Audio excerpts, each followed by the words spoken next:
Olá, eu gostaria de refletir com vocês hoje sobre a difícil tarefa de tomarmos decisões. As decisões que tomamos no presente certamente refletem em nosso futuro. E as decisões que fizemos no passado, certas ou erradas, são responsáveis pelo momento que vivemos hoje. Onde moramos, com quem nós nos casamos ou deixamos de nos casar, os filhos que temos ou que não tivemos, a nossa profissão e tantas outras coisas que envolvem a nossa vida. Entretanto, para muitas pessoas, tomar decisões cruciais, importantes, não é uma tarefa muito fácil. E não é raro algumas pessoas que ficam paralisadas diante de situações que exigem uma decisão que pode mudar completamente os rumos de suas vidas. O medo de tomar uma decisão errada, por vezes, faz com que as pessoas não tomem decisão alguma. Mas a não tomada de decisão é, na verdade, a decisão de deixar tudo como está. A consequência futura desta postura pode ser uma frustração muito grande por não terem tido a coragem de decidir. Por que eu não fiz aquele curso quando eu tive a oportunidade? Ou por que eu não aceitei aquele emprego na outra cidade ou no outro país? Ou ainda, por que eu não mudei de profissão quando eu tive a oportunidade de trocar a minha profissão? Por outro lado, existem aqueles que tomam decisões precipitadas, baseadas na emoção do momento e na vontade pessoal.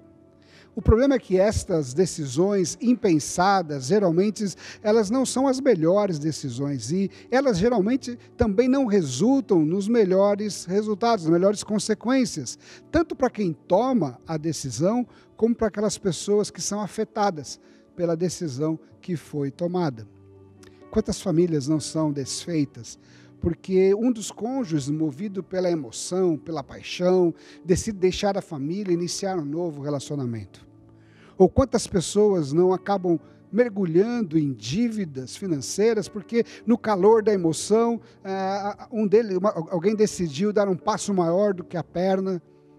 Para evitarmos os equívocos da não tomada de decisões quando elas são necessárias, ou de tomarmos decisões inconsequentes no momento errado e movidos tão somente pelas emoções, devemos sempre buscar entender qual que é a vontade de Deus para a nossa vida, pois, segundo nos ensina a sabedoria, a vontade de Deus é boa, perfeita e agradável.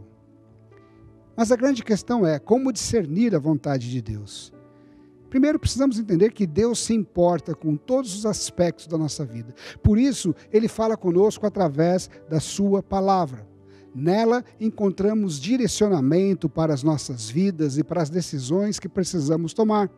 Como nos explica o apóstolo Paulo na segunda carta aos Timóteos, capítulo 3, ele diz: toda a escritura é inspirada por Deus e útil para o ensino, para a repreensão, para a correção, para a educação na justiça, a fim de que o homem de Deus seja perfeito e perfeitamente habilitado para toda boa obra.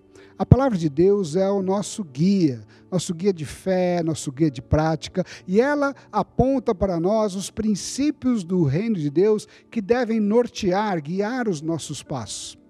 Mas como aplicamos esses princípios quando nos deparamos com uma difícil decisão que precisa ser tomada e que pode mudar completamente a direção e o rumo das nossas vidas? A melhor resposta que encontrei para essa pergunta foi dada pelo pastor americano Tim Keller. Em uma reunião com jovens, na qual ele respondia perguntas que eram feitas em tempo real, ele disse que a melhor maneira de entender qual é a vontade de Deus para a sua vida, para a nossa vida, é verificarmos 3 fatores, 3 sinais que devem acontecer ao mesmo instante, no mesmo momento. E o primeiro deles é a vontade. A vontade pessoal diante de uma possibilidade nova é uma boa indicação de que Deus pode estar direcionando a sua vida, a minha vida, a nossa vida para um novo caminho. Mas como o coração às vezes é enganoso, tomar uma decisão apenas baseada na vontade pode ser um grande problema. Por isso, essa vontade precisa estar acompanhada de outros 2 sinais, de outros 2 fatores, conforme Keller explica. E o segundo deles é a oportunidade. A oportunidade é um segundo fator a ser considerado. Não adianta termos vontade de seguir por um caminho se as portas desse caminho permanecem fechadas. Se nós tivermos que forçar as portas, esse já é um sinal de alerta que talvez não devamos prosseguir. Entretanto, mesmo quando a nossa vontade se encontra com uma boa oportunidade, precisamos de um terceiro sinal que definitivamente vai nos dar condições de descansar, com certeza, de que Deus é quem está nos guiando. E esse terceiro sinal é a validação. A validação de nosso desejo e das oportunidades que são feitas, que é feita por pessoas que fazem parte da nossa vida e que têm certa autoridade espiritual sobre a nossa vida.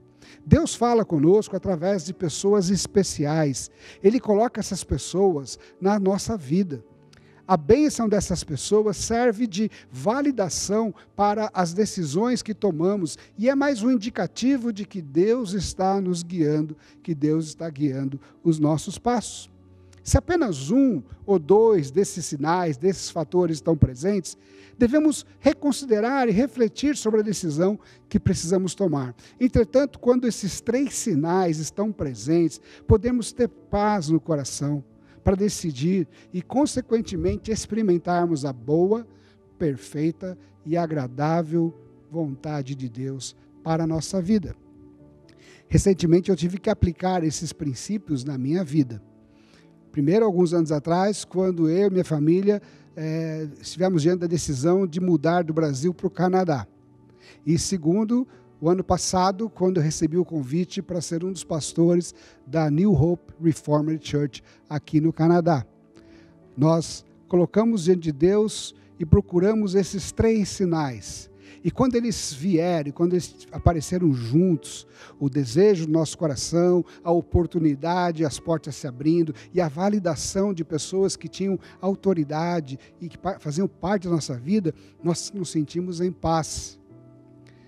E é muito bom ter paz quando tomamos decisão. Que Deus te ajude nas decisões que você precisa tomar na sua vida. Busque direção na palavra de Deus. Procure sondar o seu coração para identificar onde o seu coração está inclinado. Veja quais são as portas que se abrem e busque o conselho de pessoas que podem ser verdadeiros mentores na sua vida. E aí decida com coragem e em paz.